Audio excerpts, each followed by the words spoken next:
السلام عليكم ورحمة الله وبركاته. بسم الله الرحمن الرحيم. الحمد لله رب العالمين، والصلاة والسلام على أشرف الأنبياء والمرسلين نبينا محمد صلى الله عليه وسلم وعلى آله وأصحابه أجمعين. يتكبراته وندموتي أهدوتي إن شاء الله تبارك وتعالى كفر سمنتن نيل الآمال في علم الحال كم بلو كتاب زاري مننا كربنا ميهنو ሁላችንም በመንማረውና በመንሰማው ነገር በመናዳመጣቸው ነገሮች ለሌላ ሰው ማስተማርና ማስተላለፍ ተገቢ ነው የሚሆነው ማለት ነው ኢንሻአላህ። نعم የጀመርነው ስለ ሶላት ጉዳይ ነው። ዛሬ ኢንሻአላህ የምንቀጥለው ስለሱ ነው ማለት ነው። ፋስሉን الجماعة في الصلوات الخمس على الذكور ያው ስለ ጀማዓ ሶላትና እንደው ደግሞ ስለ ጁሙዓ ማያይዘን አንድ ነገሮችን የምንገልጽበት ነው ማለት ነው። الجماعة بهبرة مسجد بجماعة مسجد في الصلوات الخمس بامسك صلاتوች ላይ ማለት ነው። በጀማዓ መስገዱ على الذكور በወንዶች ላይ الأحرار ጀዋብ ሆኑት ላይ ማለት ነው። المقيمين ሙሳፊር ያልሆኑ ሀገር ቤት እዛው ተቀማጭ በሆኑ ሰዎች ላይ البالغين አቅመ አዳም በደረሱ ሰዎች ላይና غير المعذورين ምክንያት በሌላቸው ሰዎች فرض كفاية አብቃቂ የሆነ ግዴታ ነው ማለት በሁሉም ሰው ላይ ዋጅብ የሆነበትና በሀገሩ ኗሪ ላይ ዋጅብ ሆኖ ሲያበቃ የተወሰነ ሰው በዚህ ተግባር ላይ የሚሰማሩ ከሆነ በሌሎች ላይ ዋጅብነቱ የሚነሳ ማለት ነው። ፈርዱል ኪፋያ ይባላል። እሱ ፈርዱ ነው ግን ኪፋኢ ነው። በተወሰነ ሰው ተግባር የሚብቃቁበት ሌሎች ያልሰሩ ሰዎች ማለት ነው። ይሄ በሶላቱል ጀማዓ ላይ في الصلوات الخمس ያለ ህግ ነው። ከዙሁር እስከ ሱብህ ያሉ ሶላቶች አንድ ሀገር ውስጥ ጀማዓ ማይሰገድ ከሆነ በሁሉ ላይ ዋጅብ አለባቸው። ከዛ ማህበረሰብ ውስጥ ግን የተወሰነው ክፍል የሚሰግድ ከሆነ በሌሎች ላይ ዋጅብነቱ ይቀርላቸዋል ግን ምንዳው ያልፋቸዋል ማይሰግዱ ከሆነ ጀማዓን ማለት ነው። ይሄ በሻፊዒ መዝሐብ ነው። واما الجماعه بهبره بجماعه مسجد في الجمعه بجمعه كهنا فهي فرض عين عليهم በእነርሱ ላይ በእያንዳንዱ አካል ላይ ግዴታ ነው አደረባርኩ። የጀማዓ ሌላ ነው፣ ጁሙዓ ሌላ ነው። ጁሙዓ ከሆነ ፈርዱ አይን ነው በእያንዳንዱ ግለሰብ ላይ ጨዋ ሆነው ወንዶች ላይ ሀገር ቤት ተቀማጭ አቅመ አዳም ደርሰው ምክንያት በደላቸው ሲባል ምክንያቱ ምንድነው? ለበሽታ ያለ ነው ምክንያቱ ነው። ለምሳሌ ማለት ነው መንገዱ የሚያስፈራ ከሆነ አደጋ ምናምን አለ፣ ጦርነት አለ፣ መንገዱ መሰል ነገር ዑዝር ካለ ይቻላል። ግን ዑዝር በሌላቸው ሰዎች ሸሪዓችን ይሄ ዑዝር ነው ብሎ ካስቀመጣቸው ነገሮች ከነሱ ነፃ የሆነ አካል ነው እና ጁሙዓም ቢሆን በእነሱ ላይ ግዴታ ነው። اذا كانوا ከሆኑ 40 ቁጥራቸው 40 ሲሆን ነው ልባር ጁሙዓ የሚሰገድ ቁጥራቸው 40 ሲሆን ሙስተውጢኒና የሚቀመጡ ሚኖሩ في ابنيتين በቤቶች በተሰሩ በተገነቡ ቤቶች ላይ ሚኖሩ ድንኳን ጥለው ልክ ለምሳሌ አሁን በገጠራማ ቦታ ላይ ያሉት አንዳንድ መንደሮች ላይ ማህበረሰቡ በእርሻ ጊዜ ላይ ንቅል ብሎ ወደ ጫካ ሊገባ ይችላል አይደለ? እዛ ላይ ልክ የሆነ ቦንዳ ነገር ወረቀቶችን እየዘረጉ የሆነ ድንኳን ነገር እየጣሉ ይኖራሉ። የሚኖሩት እስከ ተወሰነ ጊዜ ድረስ ነው። በእነዛ ሰዎች በአካባቢያቸው ጁሙዓ እንዲሰግዱ ዋጅብ የለባቸውም። ለምን? ሙስተውጢን ስላልሆኑ في አብኒያ በዚህ በተገነባ ቤት ላይ የሚኖሩ ስላልሆኑ ማለት ነው። نعم ሌላኛ ፋስሉን ላይ ነው شروط صحة الجمعة ጁሙዓ ትክክል ይሆን ዘንድ መስፈርቶቹ አራት ናቸው አለ። ጁሙዓ ትክክል ይሆን ዘንድ መስፈርቶቹ አራት ናቸው። አንደኛ አንተ ኩን ልትሆን ነው في وقت الظهر በظهر ጊዜ ሊሆን ነው አለ። ጁሙዓ በظهر ጊዜ ነው የሚሰገደው አይደለ? ظهርን ተክቶ የሚሰገድ ጁሙዓ ስለሆነ ከظهر ጊዜ በፊትም ሆነ በኋላ አይሰገድም። ጁሙዓ ሶላት ቀዷ አይወጣም። የገባን ነው አይደለ? ለምሳሌ ጁሙዓ ቀን ብቅ ብንል ጁሙዓ ሰግዶ ጨርሰዋል አይደለ? እኛን አልፎናል ለምሳሌ ማለት ነው። የዛን ጊዜ ምንድነው የምናደርገው? እኛ ሙሉን ዙሁር ነው የምንሰግድ ማለት ነው። ሌላኛ ወኹጥበታኒ ሁለት መምከሪያዎች መደረግ አለባቸው ቀብለሃ ከጁሙዓ ሶላት በፊት ማለት ነው። ገና ጁሙዓ ሳይሰገድ ነው ሁለት ኹጥባ ሊቀረም ይገባ فيه በዛ በአሁን በዙሁር ጊዜ አይ في وقت الظهر ሁለት ኹጥባዎች ሊቀሩ ይገባል። يسمعهم ال40 40 ሰዎች የሚሰማቸው የሆኑ ማለት ነው። 40 ሰው ሊሰማ ይገባል። ይሄ በዝቅተኛው ነው የገባለው። ኹጥባ ሲቀራ 2 3 ሆኖ ኹጥባ አይጀመርም። ከዛ በኋላ ኹጥባ ካለቀ በኋላ 40 ሰው እንኳን ቢገኝም ያን ኹጥባ 40 ሰው ያክል በዝቅተኛ ደረጃ ላይ ያዳምጠው ይገባል። ሌላኛው አንድ ሶላት ተሰገር ነው ጀማዓትን በጀማዓ ቢህም በእነኛ በ40 ሰዎች አቀሊ በዝቅተኛ ቁጥር ማለት ነው። በአነስተኛ ቁጥር ደረጃ በ40 ሰው ሊሰገድ ይገባል። ከ40 በላይ የሆኑ ግን ከ40 ማነስ የለባቸውም ማለት። ሌላኛው ምክንያት ሌላኛው ነጥብ ነው ወአላ ተቃሪናሃ ላይ ቁራኛት ነው እኩል አንድ መነየት የለባቸውም አንደኛ አው ተስቢቀሃ ጅሙዓቱን ኡኽራ ወይም ሌላኛው ጅሙዓ መቀደም የለባትም ለባሩ ምናሉ እኩል አንድ ኢህራም አድርግ የለባቸውም አንድ ሌላኛው ጅሙዓም እንደዛ ደግሞ መዘግየት የለባትም ቢበለድን ዋሂድን በአንድ ሀገር ውስጥ ሁለተኛ ጅሙዓ መቋቋም የለበትም አንድ ቦታ ላይ መሰብሰቡ የቸገረ ከሆነ ሲቀር የገባን ኢላ አንተ አዘራ ያስቸገረ ከሆነ ሲቀር ኢጅቲማዑሁም መሰባሰባቸው በመካን ዋሂድን በአንድ ቦታ ማለት ነው። በአንድ ቦታ ላይ ሁላቸውም መስገድ ካልቻሉ እንዳስፈላጊነቱ ጅሙዓ ይዘገራል። ለምሳሌ 10 ቦታም ሆነ 4 ቦታም ሆነ እስከ 20 ቦታም አስፈላጊ ከሆነ እንደ ሀገሩ ስባት ይደረጋል አይደለ? ግን ጠባብ ከሆኑ ከተሞች ላይ አንድ ቦታ ላይ መሰብሰብ እየተቻለ ሌላ ቦታ ላይ ጅሙዓ መጀመር አይቻልም። ከተጀመረ የቀዳሚዋ ትክክል ሆኖ ከኋላ የዘገየው ዙሁራቸውን በአማናቱ መስገድ አለባቸው። ወይም እኩል አንድ ኢህራም ካደረጉ የሁለታቸውን ብልህ ሲሆንባቸውና እንዳዲስ ጅሙዓቸውን ድገሙ ይባላሉ ማለት ነው። ይሄ በዚህ መንገድ የተቀመጠ ህግ ነው። ምናልባት ወአላ ተቃሪናሃ አው ተስቢቀሃ ጅሙዓቱን ኡኽራ ስንል እኩል አንድ ኢህራም ማድረግ የለባቸውም ወይም ደግሞ አንዷ መቀደም የለባትም ወይም ደግሞ እንዳይቀደሙት ይሄኛውን ጅሙዓ ሲባል የሚፈለግበት ምንድነው? ቢበለድን ዋሂድ በአንድ ሀገር ውስጥ ያም ደግሞ ኢጅቲማዕ في مكان واحد የሚመቻቸው ሲሆን አንድ ቦታ ላይ ተሰባስበው መስገድ እየቻሉ ሲሆን ነው እንጂ አንድ ቦታ ላይ ተሰባስበው መስገድ ማይችሉ ከሆነ እንዳስፈላጊነቱ ቢመሰሩትና በሚቆጠር ደረጃ ቢሰገድ ጅሙዓ ይቻላል ምንም ችግር የለበትም ማለት ነው። ሌላኛ ፋስሉን ክፍል ومن شروط الاقتداء ተከትሎ የመስገድ መስፈርት አሜሪካውን ጀማዓ ስንሰግድ ልናሟላቸው የሚገቡት ነገሮች ስላሉ እነዛ ለነገሩ ፈልገው ነው። ምን አሉ? የመከተል መስፈርቱ አንደኛ አላ የቂፈል መእሙሙ ተከታዩ መቆም የለበትም አማመ ኢማሚህ ከኢማሙ ፊት ለፊት መቆም የለበትም በመቆሚያ ቦታ ደረጃ ላይ። አሁን ለምሳሌ ኢማሙ ከፊቱን እያሰገደን ሳለ ሶፉ በጣም ወደ ኋላ ወይ ደግሞ ወደ ቀኝ ነገር አሰፍቶ ከፊሎች ቦታ ጠበበን ብለው ወደፊት ቀደም ብለው ኢማሙን በመቆሚያ ቦታቸው ላይ በመቆሚያ ቦታ ላይ የሚቀድሙት ከሆነ አይቻልም እና አላ የቂፈል መእሙሙ አማመ ኢማሚህ ከኢማሙ ፊት ለፊት መእሙሙ ተከታዩ መቆም የለበትም አሉ። ሌላኛው አላ የብዳ መጀመርም የለበትም ቢተክቢረት الإحرام በኢህራም ተክቢራ መጀመር የለበትም አሉ።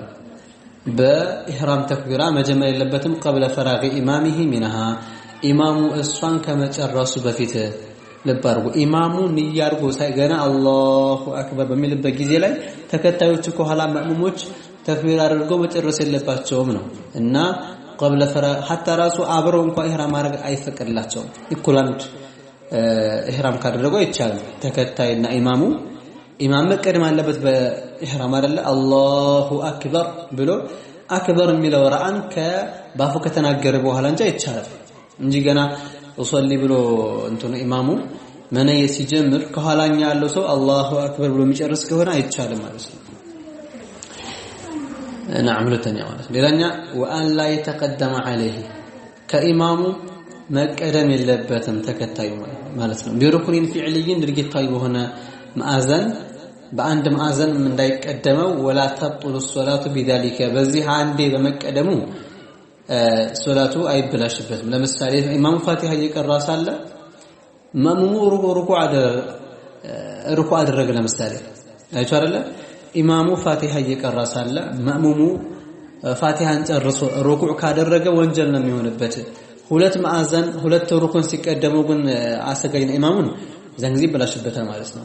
በአንድ ማዕዘን መቀደም ግን حرام ይሆናል። ሌላኛ ወአይዕለመ ተከታዩ ማወቅ አለበት በእንቲቃላት ኢማሚህ የኢማሙን እንቅስቃሴ በኢማሙ መሸጋገሪያ ላይ የት ነው ያለው የሚለው ነገር እንቅስቃሴውን ፋቲሃ ላይ ነው ያለው ሩኩዕ ላይ ነው ያለው ወይስ ሱጁድ ላይ ነው ያለው የሚለው ነገር መእሙሙ የኢማሙን እንቅስቃሴ ማወቅ አለበት። ሌላኛ ይሄ ደግሞ የሚሆን አንደኛ ቢሩእየቲሂ ኢማሙን በማየትም ቢሆን አው ቢሩእየቲ መን የራሁ ወይም ኢማሙን የሚያየውን ሰው በማየት ለምሳሌ አሁን ሶፍ በጣም ረጅም ሰልፍ ሶፍ ካለ ለምሳሌ ኢማሙን ማየት የማይቻልበት ደረጃም ስላለ የዛን ጊዜ ኢማሙን የሚያዩትን እያየ ቢሰግድ እንቅስቃሴውን በዚህም ስለሚያውቅ ያው ችግር የለውም ነው። ወይም ደግሞ በሙበሊግም ቢሆን ችግር የለውም። ለምሳሌ አንዳንድ ጊዜ ላይ ጨለማ ይሆንና እኛ ኢማሙን የሚያዩትን እንኳን ራሱ ማየት ባንችል ግን ሙበሊግ አለ። ለምሳሌ አላሁ አክበር ሰሚዐ አላሁ ሊመን ሐሚዳህ እያሉ የኢማሙን ቦታ የሚያሳውቁ ሰዎች በዛም ቢሆን እንዳጠቃላይ ይቻላል ነው።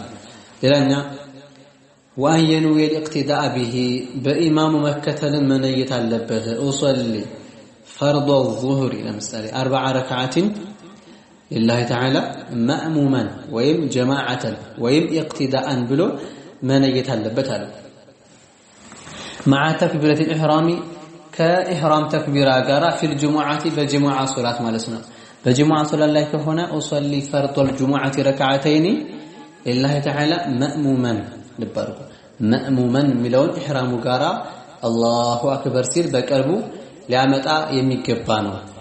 ነገር ግን ከጅሙዓ ውጭ ባለ የሚነየተው በዚሁ ነው። ለምሳሌ አሁን ሰው أصلي فرض العصر ለምሳሌ 4 ረክዓትን لله تعالى مأموما ይበል አይደል? እዚሁ ላይ ግን ይሄን እስካላለ እንገር وقبل المتابعة له ኢማሙን ከመከተሉ በፊት ኢማሙ ሩኩዕ ሲያደርግ እኔም ከማድረግ በፊት እሱን ተከትዬ አንደኛ وطول الانتظار መጠበቁም ከመርዘሙ በፊት في غيرها ከጅሙዓ ውጭ ባለ ሶላት ዋጅብ ይሆናል አሉ። እንዳልኳችሁ ሌሎች ሶላቶች ላይ መእሙመን የሚለውን ንያ መነየት አለበት አይደለ? ከኢህራሙ ከንያው ጋራ ግን አስከትሎ መነየት ግለሰቡ ካልፈለገ ወይንም ካልነየተ ኢማሙ ሩኩዕ ሲያደርግ ሳይከተለው በፊት ተከታይነትን መነየት አለበት። መጠበቁን ሳይረዝም እኔ ፋቲሃ ቀርቼ ሌላ መቀራውን ምዕራፍ ቀርቼ የኢማሙን ሩኩዕ መውረድ በመጠበቅበት ሁኔታ ላይ መእሙመን ወይ ደግሞ ተከታይ ነኝ የሚለውን ነገር መነየት አለብኝ ማለት ነው። ይሄ ካልሆነ ግን አይቻልምና ነው። ሌላኛ ወየጅቡ ግዴታ ነው على الامام ለሚያሰግደው ሰው ላይ አየኑ የኢማመተ ኢማመን አሰጋጅነትን መነየት አለበት في الجمعة በጅሙዓና ወነህውሃ ጅሙዓንም በመሰለ ለምሳሌ ተስሏል ጀማዓ ለማሰገድ መተለ ወይ ደግሞ ሶላት አንድ ጊዜ ሰው ሰገደና ዳግም መስጊድ ፈለገ ዙሁርን ሰግዶ ዙሁርን ደግሞ መስጊድ ከፈለገ ኢማም ከሆነ ሲደግም መነየት አለበት ማለት ነው። ወተሰኑ ይወደዳል ኢማመን የሚለውን ቃል መነየት ለኢማሙ في غيرها ከሷ ከጅሙዓ ውጭ ባለ ላይ ወይ ደግሞ አሁን ላይ ከዘረዝርኳቸው ውጭ ባሉት ላይ ሊሁዘ እንዲገጠምና እንዲያገኝ فضيلة الجماعة የጀማዓውን ፈዲላ አንድ ሰው ከዙሁር እስከ ሱብህ ያለውን ሶላት ሲያሰግድ ኢማመን የሚለውን ቃል ከነየተ ለርሱም እንዳለው ኢማመን የሚለውን ቃል ካልነየተ ይቻላል ማሰገዱ። በዛ ላይ እየገባ ነው አይደለ? ወንጀል ያለበት ወይ ደግሞ ሶላቱ የማይቻለው በጅሙዓ ላይና መንዙራ በጅሙዓ ለማሰገድ የተሳለው ሙዓዳ ሶላት ላይ አንዴ ሰግዷል መርገም ፈለገ ሲደግም ኢማም ሆኖ ካሰገደ ኢማምን የሚለውን ንያ መነየት ግድ ይሆንበታል ማለት ነው። ሌላኛው አሁን ደግሞ ኢንሻአላህ እንመለከተው ስለ ሶላቱል ጀናዛ ጋር በተያያዘ ጉዳይ ነው። ኢንሻአላህ ይሄ ትልቅ የሆነ ነጥብ ነው፣ ብዙ ሰው ልብ ማይለው ማለት ነው። ፈስሉን ለየነው ገስሉል መይት አልሙስሊሚ ሙስሊም ሆነን የሞተን ሰው ማጠቡ ወተክፊኑሁ መከፈኑ ወሰላቱ ዐለይሂ በሶላቱ ላይ መስገድና ወደፍኑሁ መቅበሩ ፈርዱ ኪፋየቲን የሚያብቃቃ ግዴታ ነው ማለት ምንድነው? አንድ ሀገር ውስጥ የሆነ ሰው ከሞተ ሁሉም ላይ ዋጅብ አለባቸው ምን ማድረጉ ነው? ማጠቡና መከፈን መስገድና ቀብርን ቆፍረው መቅበሩ። ነገር ግን የተወሰነ አካል በዚህ ተግባር ላይ የሚሰማሩበት ከሆነ በሌሎቹ ላይ ዋጅብነቱ ይቀራል ማለት ነው። وأقل الغسل يماطب ዝቅተኛውና ግዴታው تعميم جميع بشره وشعره ጸጉሩንና ሰውነቱን በሙሉ ማዳረስ ነው አሉ። መረተን አንድ ጊዜ بالماء المطهر ንጹህ በሆነ ጧሃራ በሆነ ውሃ ማለት ነው። ራሱ ጧሃራ ሆኖ ሌላ ነገር ማጥራት በሚችል ውሃ ጸጉሩንም አካላቱንም በሙሉ አዳርሶ ማጠቡ ይሄ ግዴታ ነው አሉ። نعم واجب ነው እንጂ ሱናው ከሆነ ወደ 3 ጊዜ ማጠቡ ነው የሚወደድ። وأقل الكفن የመገነስ የመከፈል ዝቅተኛና ዋጅቡ ተውቡን አንድ ልብስ ነው። የስቱሩ ጀሚዓ አልበደኒ አካላትን በሙሉ የሚሸፍን የሚሰትር ይሆነ ማለት ነው ሱና ከሆነ ለወንድ ልጅ 3 ለሴት ደግሞ ከሆነ 5 ልብስ በሆኑ ይሄ የሚወደድ ነው ማለት ነው نعم ለላኛ واقل الصلاه عليه